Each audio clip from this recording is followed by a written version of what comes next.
Alright, so how many times have you guys seen someone do something really impressive, whether it be a backflip, a one-arm push-up, or some cool magic trick? Now, personally, growing up, I've always tried to learn cool tricks, to impress people and stuff like that. So I personally try to do things like learn how to backflip, learn how to solve a Rubik's Cube in under 30 seconds, or, try to become the world's best magician or something like that. But it always ended up going downhill for me. And the reason for that is because, I always tended to give up when things became too hard. I had remained in such a fixed mindset.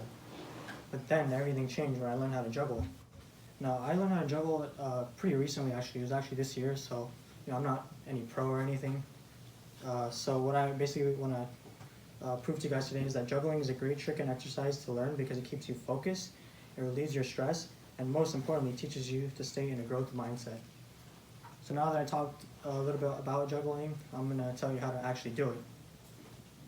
So how to juggle. So some of the materials you'll be needing, 3 balls. I don't recommend bowling pins or chainsaws or anything like that in the beginning. That would be too hard.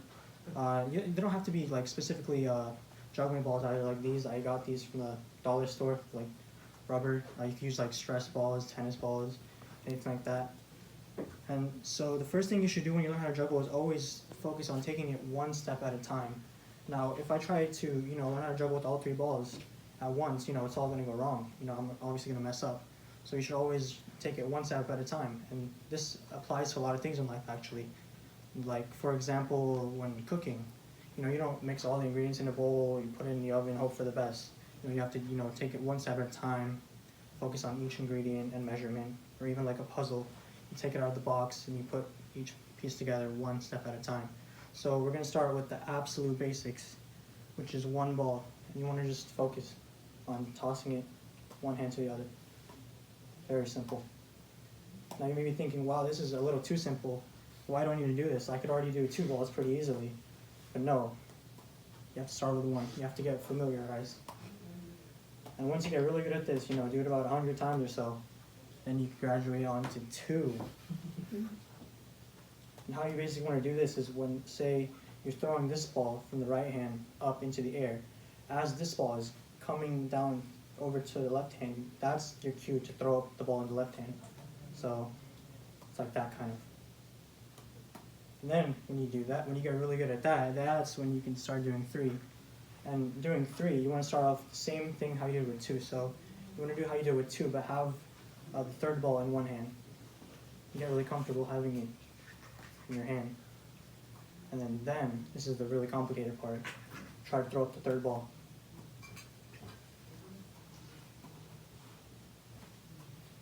And then once you start to realize the pattern. Oh, look at that, I messed up. You start to get the pattern. There you go. Learn how to juggle. Alright, now that you have a basic understanding of how to juggle, I want to explain why this could actually be really beneficial to you. So, my second point is that juggling can be calming and stimulating and is a great stress reliever. So when juggling, you tend to forget everything that's going on around you because you're so focused on keeping the 3 balls in the air. You don't really focus on anything else but juggling. It's a very demanding thing to the brain because it requires a lot of focus, a lot of attention. Requires a lot of coordination.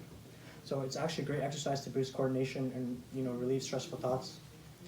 And when you're juggling, you tend to stay in the moment, which is not thinking about the past or the future, but rather here and now. So juggling can not only be a great way to relieve stress, but it also can be a great way of learning the process to analyze our mistakes. So juggling is actually a great way to learn from our failures. Now, you're likely to make a ton of failures when learning how to juggle. One of the biggest problems have is their timing. They might not be able to catch the 3rd ball on time, or not even be able to throw the 3rd ball at all. Or the balls may collide in the air when you're doing it, which is really annoying. I can't really do it right now because it's pretty hard to do it intentionally. But also having to pick up all the balls if you fail, that's super annoying. I hate doing that. So you realize once you get closer and closer, you don't want to quit, because if you go through 1 cycle or 2 cycles, you want to do it for longer and longer. So this also teaches us to be a part of the growth mindset, because it means we have to learn from our failures and try over and over again.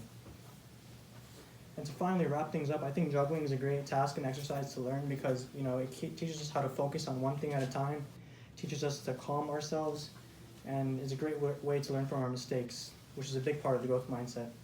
So when and if you learn how to juggle, always remember the ultimate lesson it teaches you about staying in the growth mindset. Thank you.